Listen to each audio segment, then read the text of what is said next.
I mean, Canada may blow, but it does look pretty cool sometimes. That was a big storm that we had that just dissipated. Looks pretty though, eh? Thought you guys might like the prettiness.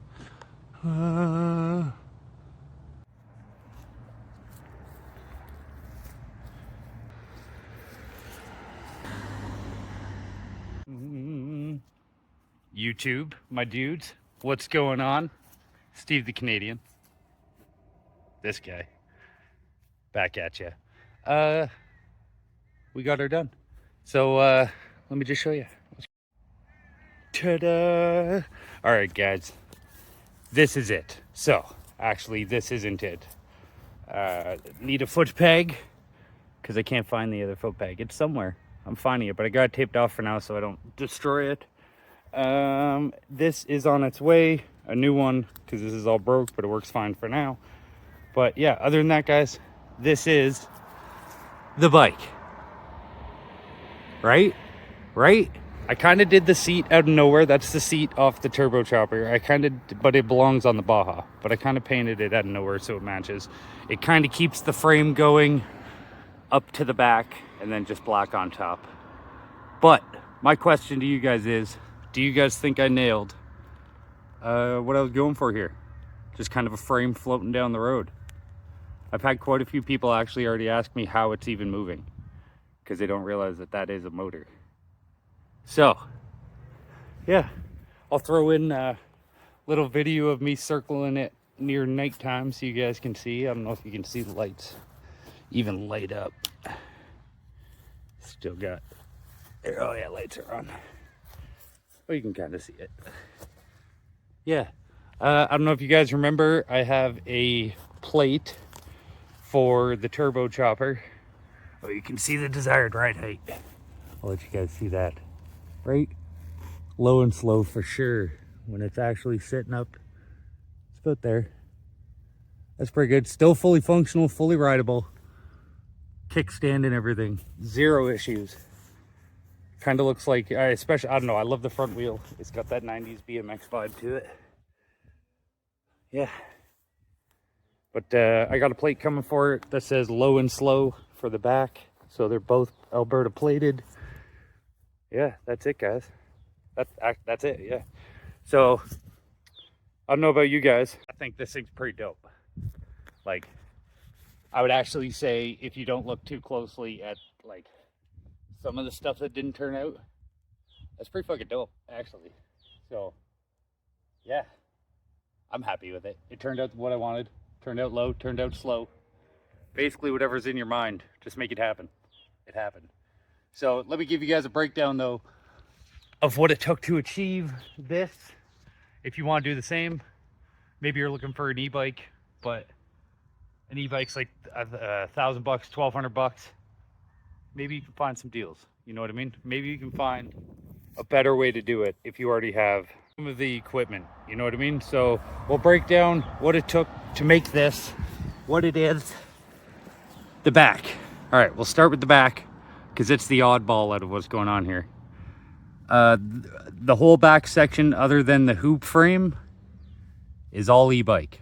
So what you see here is all, if you watch my previous video of my e-scooter, that's the e-scooter. The little black Keck-Jesk e-scooter, that's her, along with the battery. Now, you guys may wonder, why is there a gap there? And everything is painted blue. I painted all blue. Even underneath. I don't know if you can see it. Why is there a gap there, though? If I were to have straightened that to the bottom of the battery, with the way the angles worked out, see, that's the Keck-Jesk to the Baja frame, then it would have bent this back bar and the battery would not go in straight. So for the battery to go in straight, this actually had to be bent down in to bring the back in. I know it looks haggard. I don't like it. It's like the goofy looking thing at the bottom of something nice. But this wouldn't have worked. It wouldn't have gone in. If you guys see how tight that fit is, hang on, where am I? I know where I'm there. Like the battery, there's a reason I said the battery's part of the bike. It's because the battery is now part of the bike. There is no getting it out. It's 100% in there for life. So yeah, that's why it was painted with the bike. As you guys can see, the seat needed a bit of modification. It took the color nice though. The seat actually took the blue relatively nice, and it looks great. I should have just done that with copper. For the mini chopper, when the black one gets here, I'm just gonna do that in copper. Because now that I know that the seat holds the color really well, that's gonna be sick. I wanted to hide the wires inside the tube frame. That frame broke 5 of my drill bits, so I stopped. I don't know what kind of tube that is, but it's good. So I got to get more drill bits because all the rest of mine are all fucking worn out. So yeah, the Baja seat I just painted. Like I was saying, it held really nice. I taped off obviously the top first. Had to cut it out for the battery to fit. And then all the electronics, everything that moves this thing is the back of the bike. So this is the motor and the tire all in one. The battery right there. And the electronics right there. The only stuff that goes forward is controls. That's pretty cool. And it's got a taillight with turn signals. And that's where low and slow is going to go on the plate holder. And yeah, everything turned out just really nice. Now, if you're looking at this from a bit far away, none of it lines up. The frame does not line up with this. Everything's a little wonky. But what a lot of people don't know is that this Baja frame is wonky to begin with. If you actually step back and look at the Baja frame, it is twisted 3 different ways. So that looks twisted, but it's actually straight to the front. Or, okay, sorry, it's straight to the tube. And then the front tire is also straight to the tube. So everything going on here is straight that you can go down the road, no hands. And it's pretty good. I know, jumpy camera, you guys. Hang on, let me 0.5 it here. So yeah, there was a bit of engineering, I guess, that went into it. So it's all straight. You know, it rides down the road. I can take my hands off the wheel and ride it. So that's pretty easy, right? And then nothing. So all I did here, as you guys will see from the previous video, I took out the frame mount that was there for the 250 engine and the original engine, and I took off the mount that was up top. So it's okay. Like the cable going there, it's all right. I think it would look maybe a little plain if it wasn't there, actually, if it was just the blue tube. So I'll take it. It doesn't look bad. It might look worse without it. I'll take it for now. I gotta shorten shit up though. I gotta figure out the front, but for now that's okay. It's a decent amount up front, so it's not scratching the head tube. Now the front. So you guys can obviously see that this thing is just a put together machine, right? Right? But there's a lot of welding in there, a little bit of structure, a little bit of design. And if you guys are gonna ask, did I mean to paint the shock tubes? No, I didn't. And if you weren't gonna ask, I'll wrap myself out. No, I did not mean to paint the shock tubes. I did not think about it until after I started spraying paint, and I wasn't gonna wipe them off and then tape them up. We were too far, come too far. But the wheels, oh, it's like a 90s BMX vibe going on. Turned out great. So the front end is also the Kekjesk e-bike front end, modified to fit the Baja front end. And yeah, if you're like, oh, that looks haggard, it does look haggard, but I have literally been taking it off sweet jumps over there, and it is perfectly fine. All the welds are fine. There's bracing in the back, there's bracing up front so it doesn't go sideways or forward. When I was welding it, it welded a little more rake to it than the actual forks. You can obviously see it's a little more rake, but it's fine. Works fine, runs fine, everything's fine about it. So like I said, it goes down the street, no handlebar, no hands on the handlebars.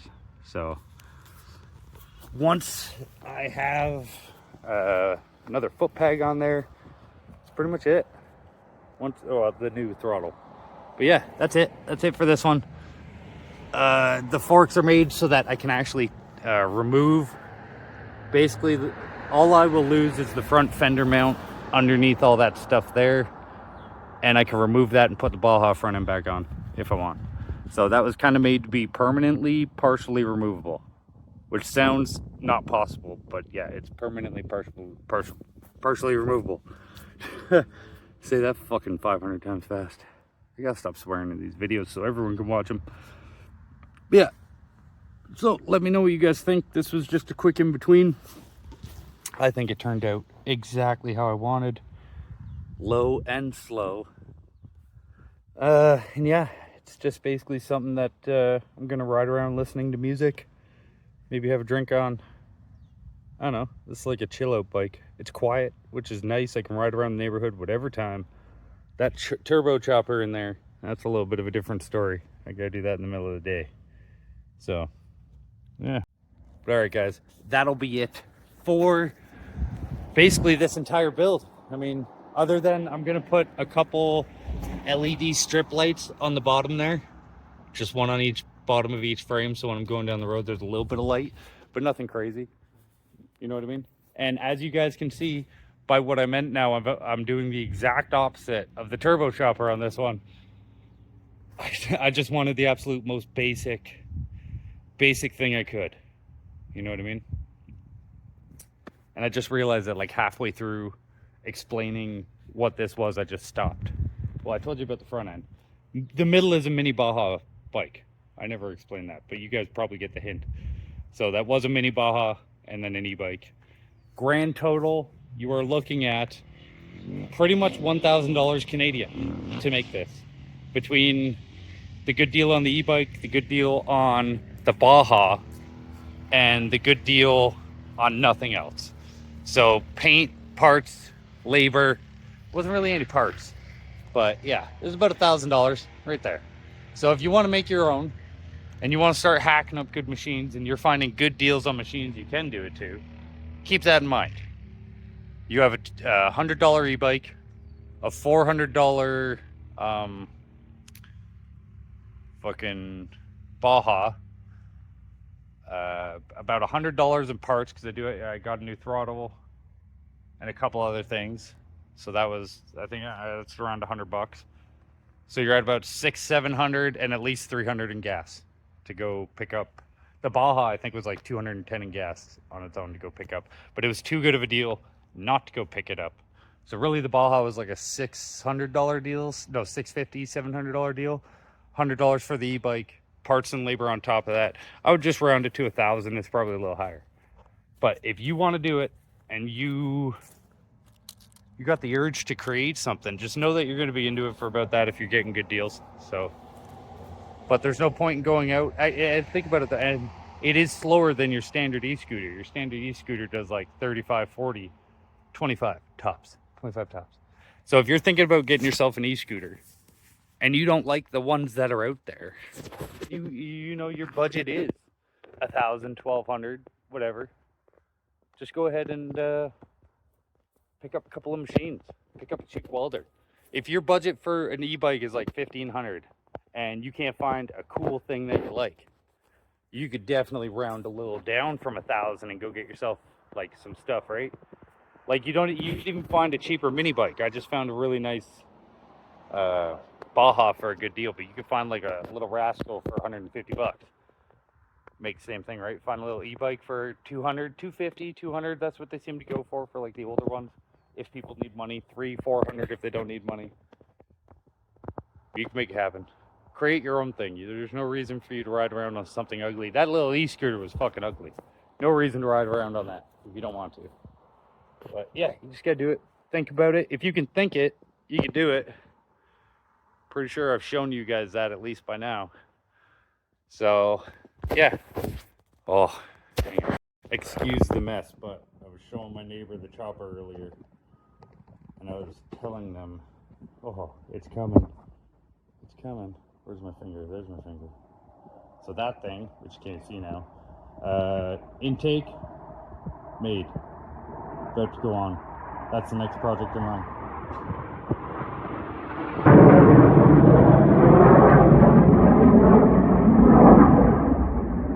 You guys want to race? Let's zoom over. Yeah, so that thing coming up next. If you guys are wondering, yes, I'm gonna finish it. It runs great. It's got a lot of work to do though. airbag three-wheeler coming up immediately after that. But I need to show MIT that can be done, because they don't believe it can be done. So yeah, until next time, guys, I do appreciate you guys dropping by. Thanks for sticking with me on the in-between. I do actually think, like, this is the nicest machine I've built so far in regard to, like, just like a YouTube show bike, but then science started getting involved with that thing. So that's, like, pretty cool, right?